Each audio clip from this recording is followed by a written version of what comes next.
Hi guys, this is your girl Byrd, your curvy sewist, and I am back today with another sew along. This is the Fibre Mood Ramona, and this is just a little bit of a line drawing, but it is a halter dress, and you can do a top actually, so a halter top. You can do a kind of a midi that stops around the knee, but you can also do a full length. We are going to do the full length. What I love about this particular dress is it is a completely beginner friendly pattern. I will drop all of the links below so you can pick up your pattern. And in the back, if you can see those little ties that are there, I like that. There's also a little slit, but we are going to mix it up. So I am actually going to make the full dress a maxi version, but at the bottom, I'm going to cut it and I'm going to do some gathering and put a ruffle at the bottom, which I think will be really nice. I will leave out the slit. Everything needs pockets, guys. Everything needs pockets. And so I'm definitely going to be adding some pockets, probably about maybe 8 inches below the armhole here, but I'll walk you through all of it. So we're going to add pockets. We're going to add a ruffle at the bottom. I think it's going to be a really cute little hack, easy hack that you can do. And the material that I will be using for the pattern is a really beautiful linen visco from Minerva. If you saw my pattern hauls, my fabric hauls, I went through this and this is gorgeous.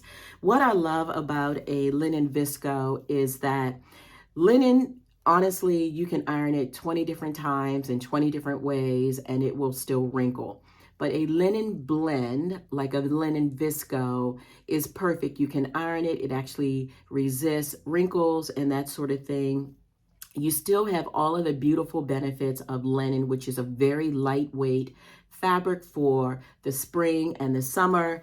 And you also have that little bit of a drape. Now, linen, it doesn't have a ton of drape, but I think the visco actually adds a tiny bit of drape. But I think this is really perfect for the make that we are working on. And then look at the beautiful colors. This is called Banana Hills, and it's from Minerva. I will drop the link to this fabric as well. The front of the dress is uninterrupted, which I think is perfect because you get that beautiful view of the palm trees and all of the colors in this particular fabric. So I think it's going to be a really great matching, and I'm really excited for it. Let's get into the different pattern pieces that you will need for this particular make. I have them all here. I cut them out previously. I went on and searched all of the edges, but I'm going to walk through all of the pattern pieces for you. So you need to cut one of the front on the fold, and I just put little stickies on it so I would remember as I'm sewing through. So you cut one fabric piece on the fold. Oops, lost you there for a moment. You cut, this is the ruffle, you cut one back piece, and you don't do this on the fold, you actually cut two different pieces for the back. But let me tell you about the ruffle. I did cut out the ruffle. I did 15 inches long by, I think it is about, 15 inches long. And I did the width of the dress time too. And so I have my ruffles cut out. I have my pockets cut out because we're going to add pockets. This is the back bias, and you're going to want to cut one of these on the fold. The armhole bias pieces, you're going to cut two of these, and you do want to cut these on the bias. And the reason why you want to cut them on the bias is because you want that little bit of stretch that you'll need that will help you as you are putting together the neckline and also the armhole. So cutting it on the bias does actually make a difference. And then you want to cut 12 of the ties, and they look like this. So 12 of the ties, and you're gonna, oh, there is one other piece. Of course, I dropped it on the floor because that is your girl.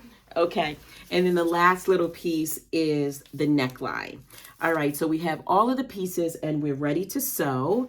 I may not sew all of the pieces in order because sometimes I think mixing it up and going to some of the easier pieces, sewing those pieces and setting them on the side. So if you're following along using the actual pattern instructions, don't fret, we're gonna get to everything. Some of my steps may be out of order. All right, so let's go ahead and get started. Oh, before we get started sewing, I did take the time to serge all of the edges of my fabric because linen will actually fray. And so if you have an overlocker or a serger, go ahead and serge all of your raw edges and it will make for a very clean finish. As I mentioned, I will probably be sewing some of the pieces out of order, but I'm going to walk you through everything. And so we will do this and it will come together super easily. The pattern calls for the ties that you cut 12 of these. I did cut 12, but what I did was I increased the length of the tie. I effectively doubled the length of the tie. I've made this dress one other time, and I found that I actually like the ties to be a little bit longer. You can follow the pattern instructions and make it this length if that is what you prefer, or if you want to make it a little bit longer, feel comfortable doing that. So with the 12 pieces, you want to take 2 of the identical pieces, and then you want them right sides facing. And I did not serge the edges because this will be turned inside out and the raw edges will actually be completely encased. So I did not serge the edges of this particular pattern piece, but feel comfortable serging the edges if that is something that speaks to you. So what you're going to do is using the seam allowance called for with Fibre Mood patterns, which is a 3/8 inch seam allowance. You're going to just use a 3/8 inch seam allowance and sew all the way down, coming all the way down to the point. You're going to drop your needle and then turn and go back all the way on the other side. So let's get busy with the sewing.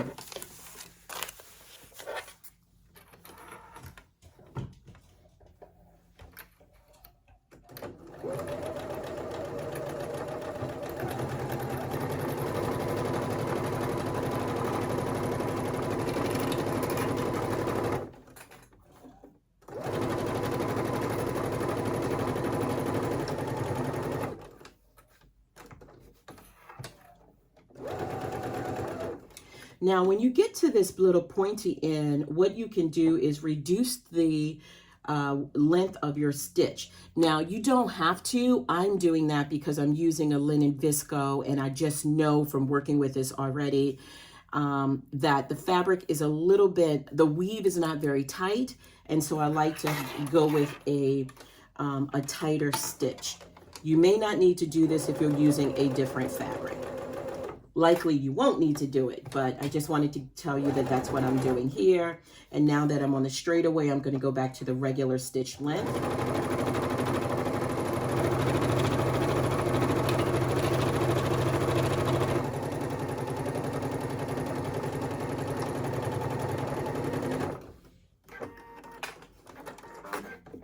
After you've done that, you want to take your scissors and right around this little pointy area, you want to get in there and you want to trim your seams, being sure that you do not cut through the actual stitches.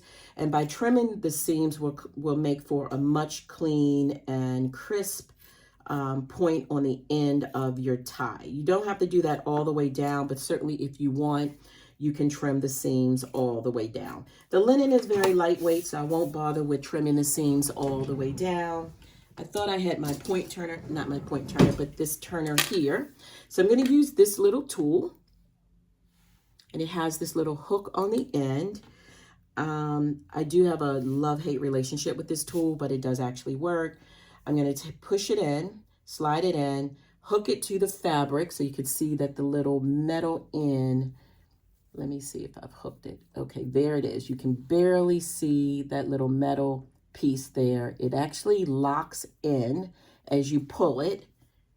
And like I said, guys, I have a look, told you already, I have a love-hate relationship with this particular tool. It does actually work. And as you can see, my linen got a little bit frayed there. So I'm just going to go ahead and stitch again. And do it again on the other side.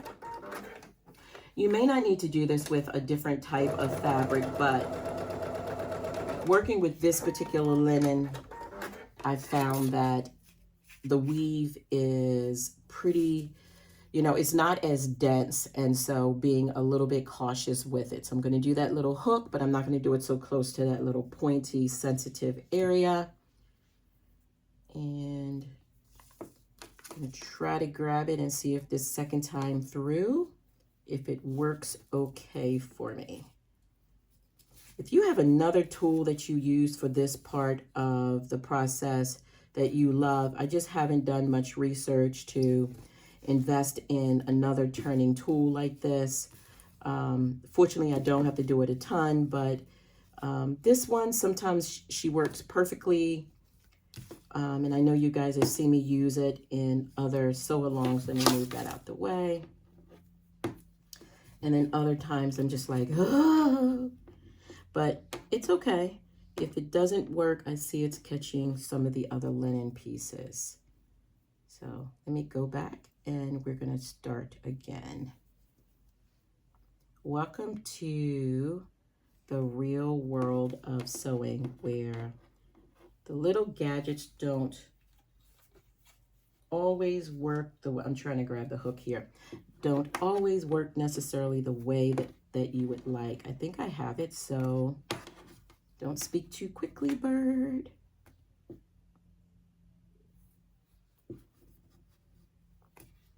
She still got caught in the linen here. All right. All right. There we go. There we go, people. There we go. So the third time was the charm. Now, if I wasn't taping this and doing this live, she would probably work just perfectly fine the first time through. But isn't that how it works? All right, so go ahead and turn it all the way out. And then what you are going to do is take this tie over to the iron and give it a good press. Go ahead and do that for the other straps, so that the other tie, so you should have a total of 5. I've already done that for the others and iron them because I didn't want to do all of that on live and keep you while I was sewing 6 different straps. So the others have all been sewn and pressed, and you can see how nice they look. So I'm going to go ahead and press this last one. And then once you've sewn all 6 of your ties, you've pressed them, just go ahead and set those aside. And then we're going to start with the next part of the pattern. Go ahead now and grab the front piece. And the front piece, you should have cut just one on the fold. And be mindful that you have transferred all of the markings from the pattern piece to the wrong side of your fabric. And we're going to work on the darts. These are the bust darts. So you're going to fold the fabric at the 2 notches along the side of the fabric. And by the way, I did not serge these portions, this part of the front of the garment, because this raw edge will be completely encased in the neck binding as well as the arm binding. So just the word there. So let's go back to the darts, and you're going to bring those dart marks along the raw edge of the garment, right sides facing. Go ahead and put a pin, and then you're just going to fold down to where the dart ends here. Put a pin there. Do the same thing on the other side. You're going to take it to your sewing machine, and starting from the raw edge, we're going to sew all the way down to the end of the dart. So we're going to go ahead and pin on the other side. Let's do that. I love working with Fibre Mood Fibre Mood patterns. And if you happen to make this particular dress, which is the Ramona, feel free, if you are on Instagram, or I believe they're on TikTok as well, go ahead and tag them. They will reshare your garment, which is really, really nice. I just want to make sure this one is nice and flat. So I'm going to go ahead and lay that one down. All right, getting back to our sewing machine. So we're going to stitch, regular stitch from the raw edge at the start of the dart all the way down the leg of the dart, making sure that you back stitch.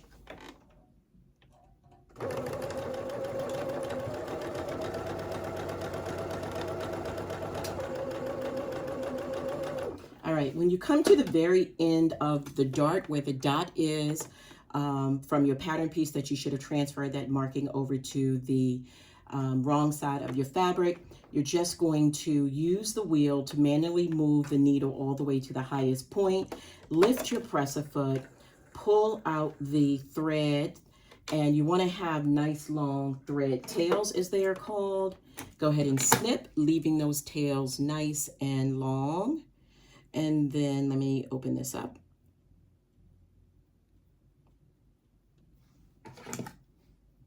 You don't really need scissors, but I was trying to separate the two threads.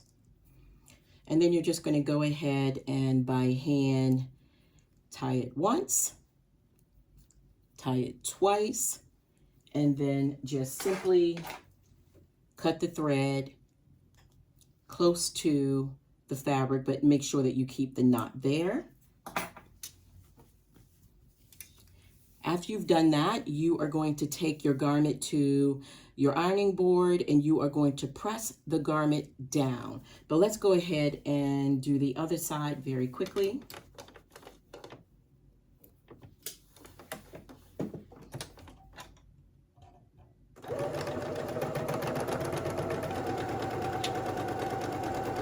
And remember, when you get to that dot that you transfer it over, use your hand wheel, lift up your presser foot, leave the thread tails long, and then you're just going to manually knot there twice, once, and one more time, and go ahead and cut the excess thread off. Take that over to your ironing board, and you're going to want to press the dart down. So down away from the top of the fabric. I'm going to sit that off to the side for now and do my pressing all at once when I get a chance. But I'm going to go ahead, and again, I mentioned that I am switching back between different parts of the pattern. I just like to do that, and sometimes I like to do some of the easier pieces first. Okay.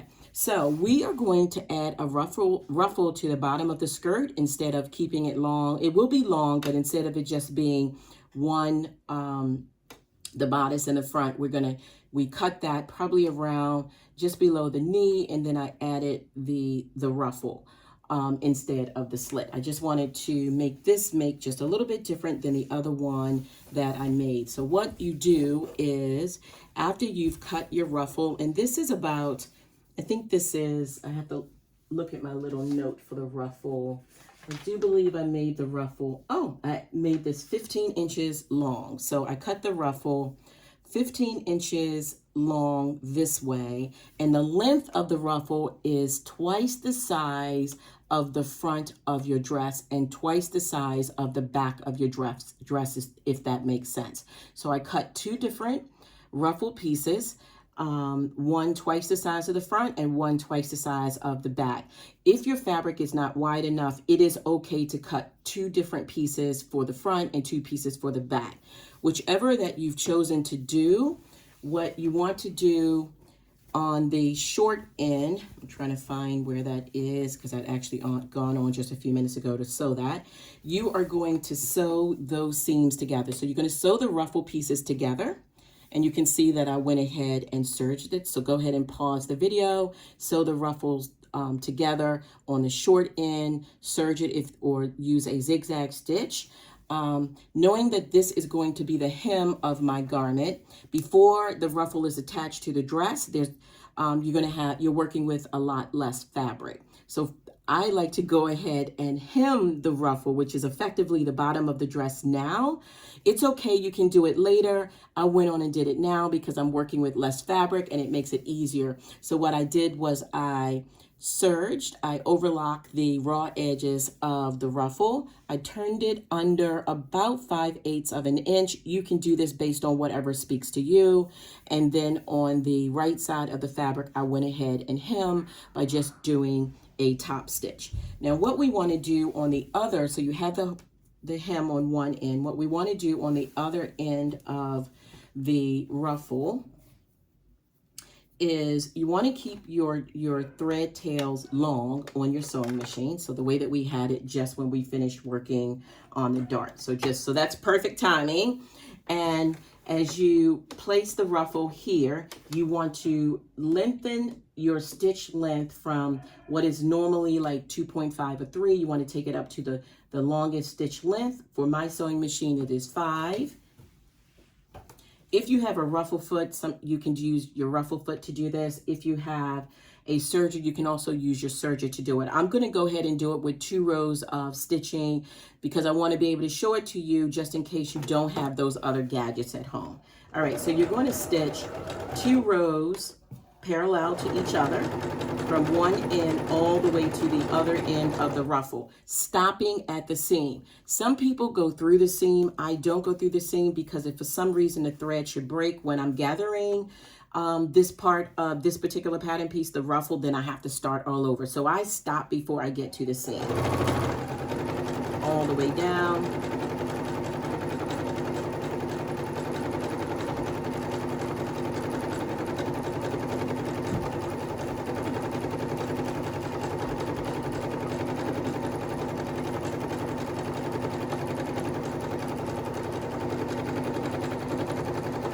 Okay, stopping at that seam, I'm going to manually lift up my needle to the highest height, and I'm going to pull it out and keep the threads long. This is going to be really important when it's time to actually gather the ruffle.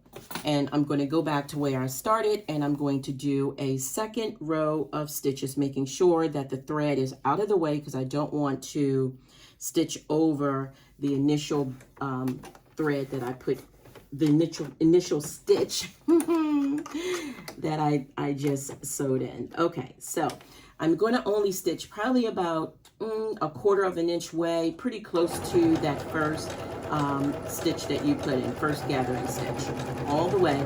And I forgot to mention that I like to do the gathering stitches from the outside, so from the right side of the garment, and it will make a difference because when we attach it to the skirt, we will attach it right sides facing, and so we will be pulling those basting threads, those gathering threads from the wrong side, and it's much easier and it works out a lot more smoothly if you're pulling it from the bobbin thread, which is going to be on the wrong side of your fabric.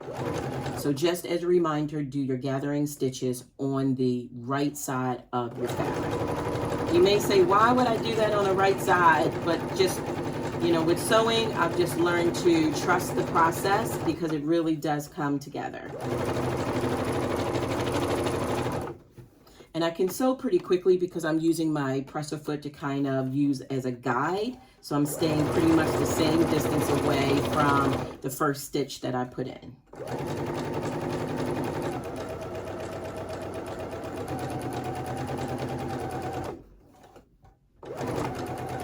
And when you get to the end, stopping at that seam, you don't want to go all the way through the seam. You're going to pull the needle all the way up, pull it out, keep those tails, the thread tails long, and go ahead and snip. Did I get the other one? There we go. All right, so we've done that on one part of the ruffle. Remember, you have the other side. I've already done that in advance, so we are good to go. So your ruffle is effectively done. All that we have to do will be to attach it to our dress. So I'm going to go ahead and press, and I'll be right back to continue. We are making really great progress. The dress comes together pretty easily and quickly. So I've done all of the pressing that I've needed to do with the darts, and so I've gone on and I've pressed the dart downward. Looks really good on the outside. At this point, you want to go ahead and grab your back pieces. So you should have 2 back pieces, and hopefully you did serging if that was something that you wanted to do along the sides of your back pieces, the middle back as well as the side of your back pieces. And what we're going to do now is we are going to place the back pieces right sides facing. And there should have been some markings that you transferred from the pattern piece, which will be where the ties. So we did the ties already, and now we're almost ready to insert them. So what you should have done is transfer those markings for the ties from your pattern piece over to your actual pattern, from the pattern paper over to the actual pattern, your fabric. And then what I'm going to do here, and again, I'm moving a little bit away from the actual instructions because I modified and hacked it just a little bit instead of having a slit down the bottom. We won't have a slit, we'll have a gather at the bottom, and I'm going to add pockets. But I want you to go ahead at this point and sew down the center back. Remember, you're going to use that 3/8 of a seam allowance that's called for with Fibre Mood patterns. Oh, make sure that you have changed your stitch length from the longest length, which was 5, back to 2.5. I'm glad I remembered that. It wouldn't have been the end of the world. I just would have needed to stitch over it again. Back space. And I'm going to go all the way down.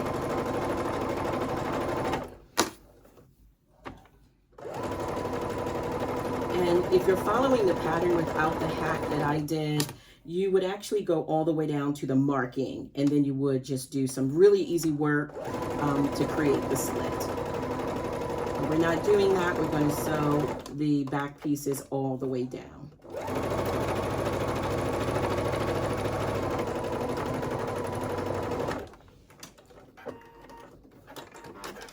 After doing this, you can go ahead to the ironing board and you're going to press that seam flat. So you're going to press the seam open and press it flat.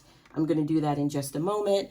But first, let me go ahead and grab the ties. Now remember, I doubled the length of the ties and we have all 6 of the ties. We started with 12 of the individual pieces for the ties, sewed them together, turned them out. I think they turned out pretty nicely.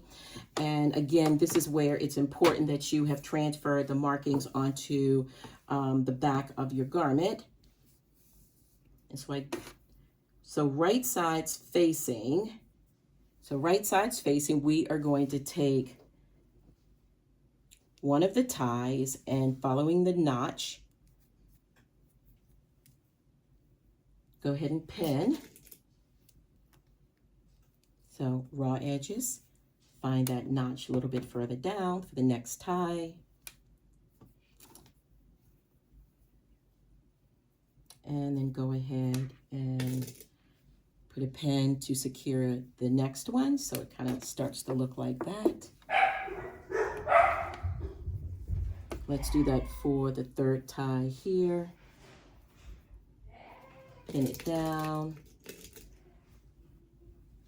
Hold that good, and you're going to do the same thing on the other side.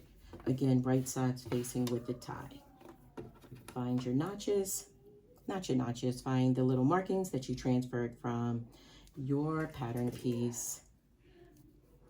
Pin those down.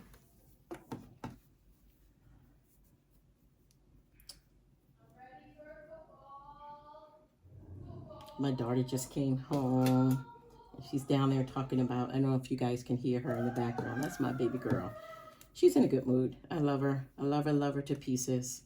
She's talking about football season. It is still summer, y'all. I mean, summer isn't even here yet. She's talking about football season. Okay.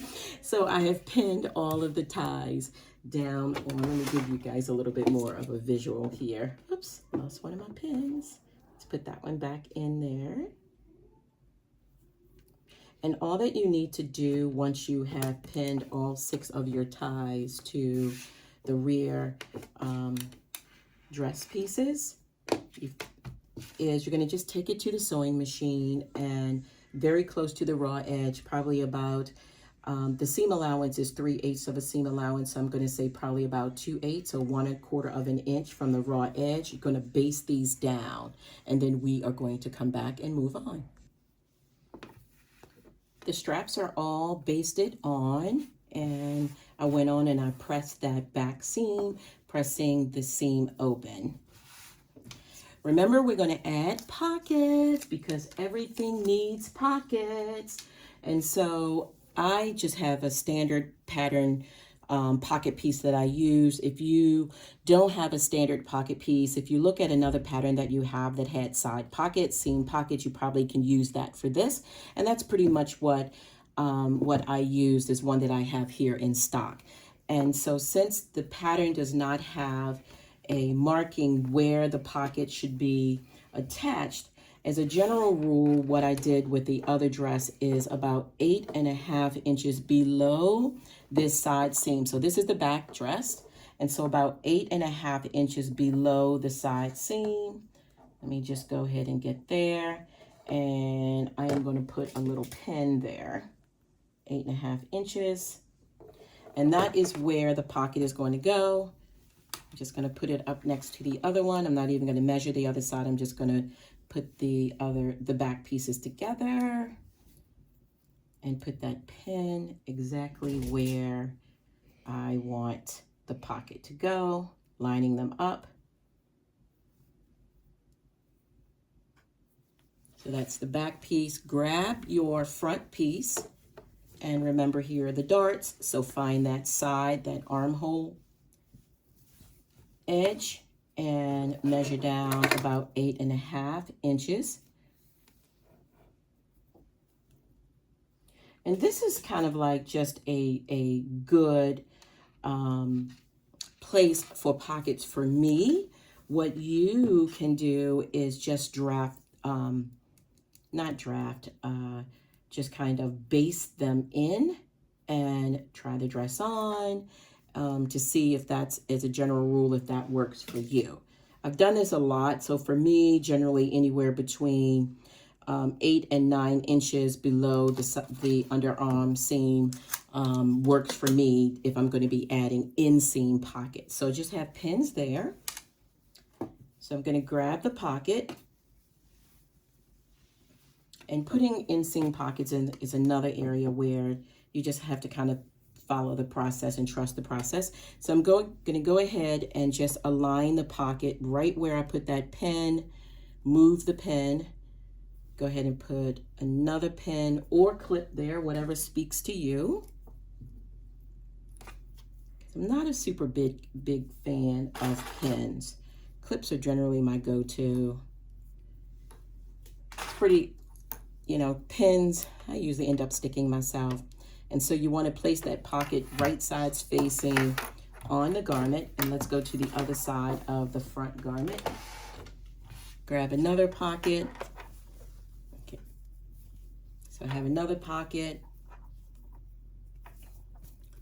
Right sides facing onto the garment. Right sides facing.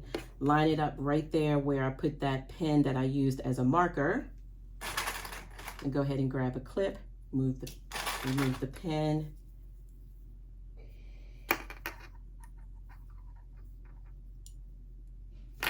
And while I'm clipping, I'm going to put that off to the side.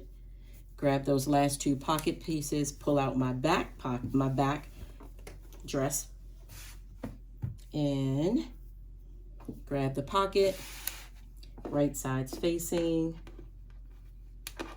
Right where I put that pin, I am going to go ahead and put a clip there. A couple clips actually to hold it in place. And there is only one side left. Right side facing with that pocket. Take that pin out, grab two clips.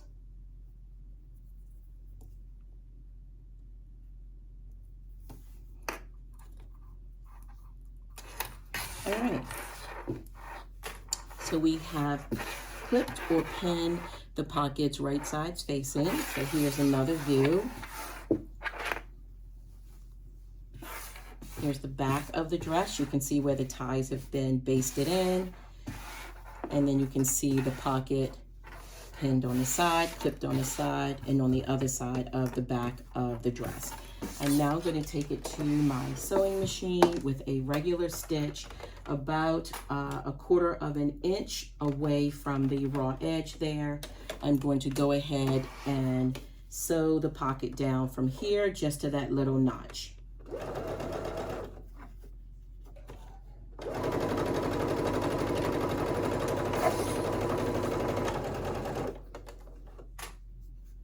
Back stitching.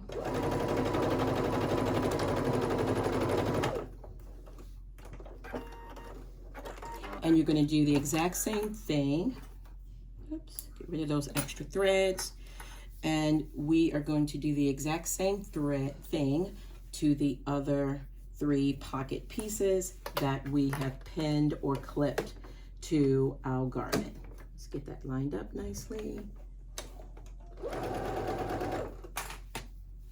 So go ahead and finish sewing on the pockets, right side facing, from that notch all the way to this clip.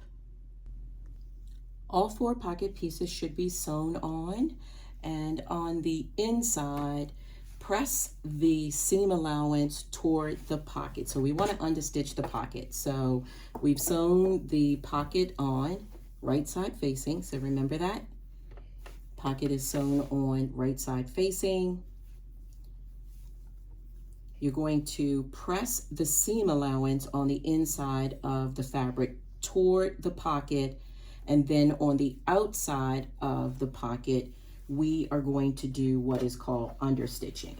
So we press that seam toward the pocket, and just a little bit away from that seam, we are going to understitch. So we're going to just sew that seam down toward the pocket.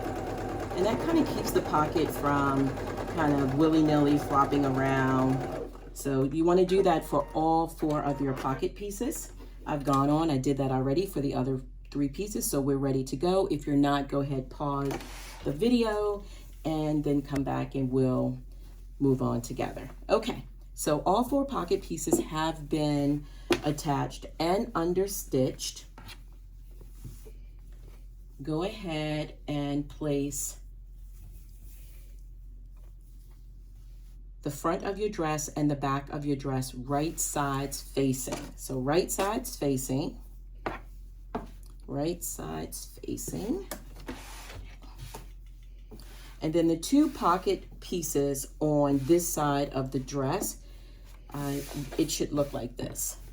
So right sides facing, the 2 pieces of your dress, the front and the back of the bodice. And then you have those pocket pieces that are just kind of hanging out. So you have the pocket pieces kind of hanging out like that, like so. Let me adjust that a little bit so you can see that. And what you want to do is line up the seams of the front and the back of the garment. Go ahead. This is where I definitely like to use a pin. A clip won't do here. You want to make sure that you are using a pin. Let's start down here. And I can feel that seam, so you can just kind of manipulate it with your fingers. You want those seam allowances to line up. You're not sewing the seam allowance there at all, but you do want those to line up because it will look really nice on the outside. Then at this point, you can go ahead and place a couple clips all the way around the pocket, lining up the edges of the pocket. It only takes a few extra minutes to add pockets to this dress, but I think it's a nice add. Of course, I'm going to say it's a nice add because I love pockets. I mean, unless I'm wearing a knit fitted dress, I'm going to generally try to find a way to add pockets. When I did the Diane von Furstenberg's wrap dress, the iconic wrap dress, which is Vogue 2000, and I did it out of a woven, I did not add pockets. I kept to the true kind of feel and silhouette of the dress, so I did not add pockets, but I thought about it. Okay. So this is what it should look like. We've lined those pieces up. You're now going to take this to your sewing machine. And oops, I forgot to tell you to go ahead and clip all the way down the sides of the dress. So so in addition to clipping along the pocket, you want to go ahead and clip all the way down the side of the dress, starting from the underarm seam all the way down, lining up your raw edges or your serged edges if, in this case, you went on and overlocked them. We're going to do that on one side. Let's go ahead and get to the other side and do it there as well. Starting from the underarm seam, lining up the raw edges, Remember, your pocket pieces are going to be kind of hanging out like that.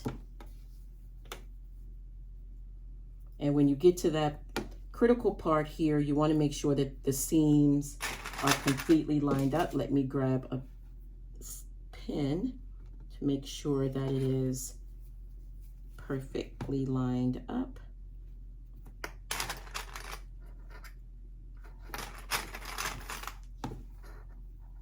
And you can then go ahead and use clips as you're making your way around the pocket.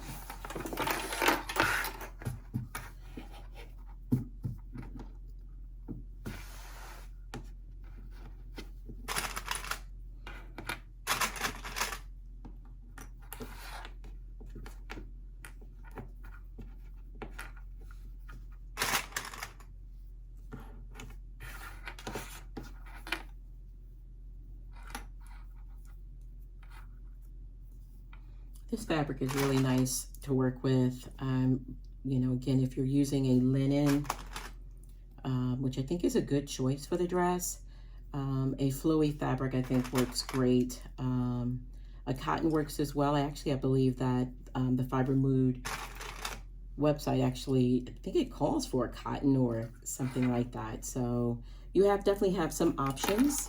All right, getting down to this part, want to make sure that those seams are lined up nicely, and I can really kind of feel where the seams are with my fingers because of the bulk. So I have those lined up, and then finish clipping down the side seams or pinning down the side seams, whichever works for you.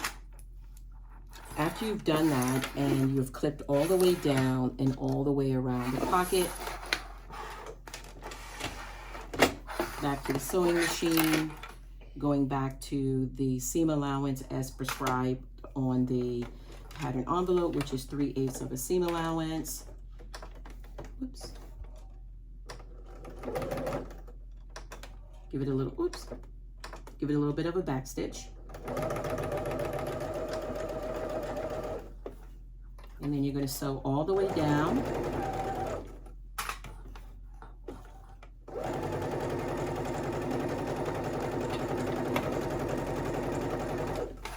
Now, when you get to that area that's right above, let me adjust you so you can actually see the sewing machine.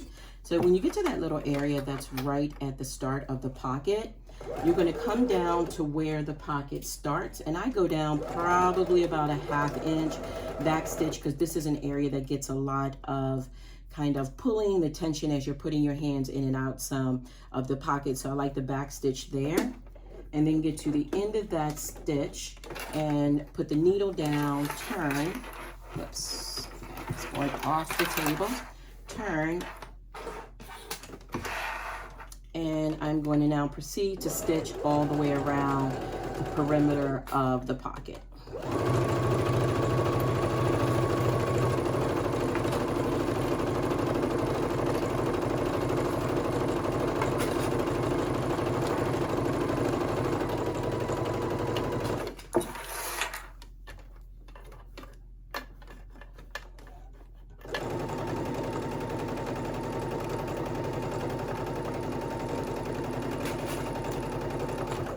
And then when you get to the bottom of the pocket area, you want to go ahead and take your time, follow the pocket around, and then probably about a 1/2 inch above where the pocket starts at the bottom of the bodice. I just kind of meander around, and I go only about 1/4 inch, 3/8 of an inch into the seam, turn it, and then finish all the way down the seam, finishing up that seam.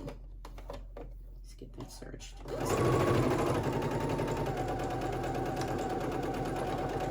And back stitch.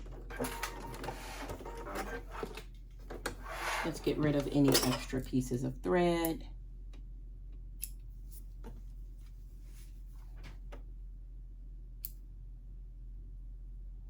Okay, and we have one other side to do. So the same thing that we did on one side, you're going to do on the other side. You're going to, where you have clipped down the side of the bodice and around the pocket. Make sure that you can see that. So we clip down the side of the bodice all the way around the pocket, and then down the remainder of the seam. So you're going to go all the way down using your seam allowance, go about a half of an inch down below where the pocket starts, back stitch, because this is an area that gets a lot of traffic. Make your way all the way around the pocket, do the same thing here, a little bit of a back stitch, pivot, and then continue to go down 3/8 of an inch. All right, so the pockets are looking really good. I've already given it a nice press, and that looks really good. Turn your garment right sides out, and you want to look at the back of the garment. Go ahead and grab the back bias. One piece of the back bias should have been cut on the fold. It's just this tiny little bit of a fold, but it's still on the fold, so you cut one on the fold.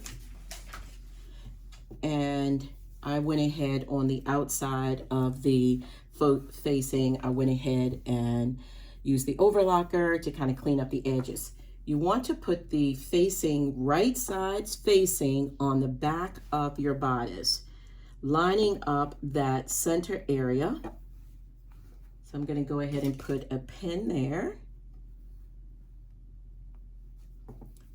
And then on either side, keeping the ties out of the way. You don't want to end up sewing them. So the ties, remember, let's move the other side of the way so you can get a better visual. So you have your ties basted on 3 on each side of the back at the notches that you transferred from your pattern pieces. The facing is right sides facing.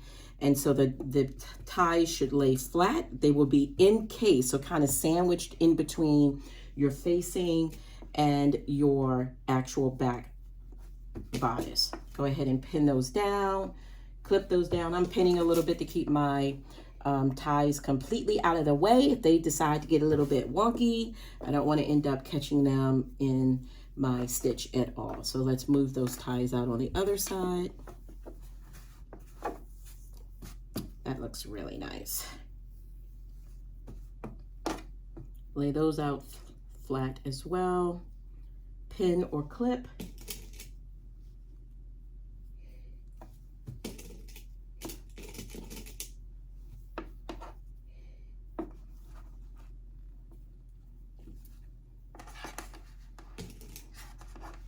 Okay.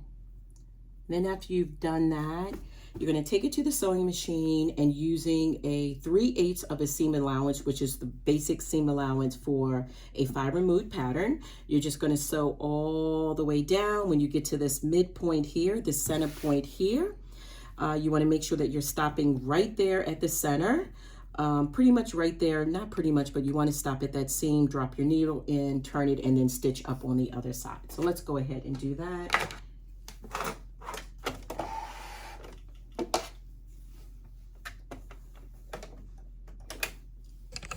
Adjust the camera so you can see that. Sorry about the wobbliness of the camera as I'm making the adjustments for you, but I want to make sure that you see it.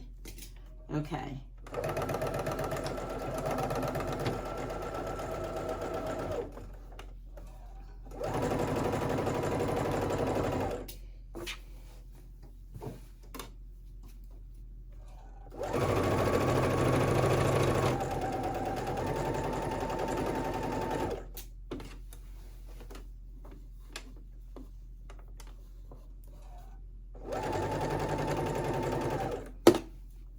Making sure there's nothing there that I'm sewing by mistake, because there's a lot of moving pieces with the ties, so making sure that they are not in the way. Taking the pin out only when I'm ready, keeping my finger there so I can kind of feel when I get to that center point, making sure that the fabric is all laying flat.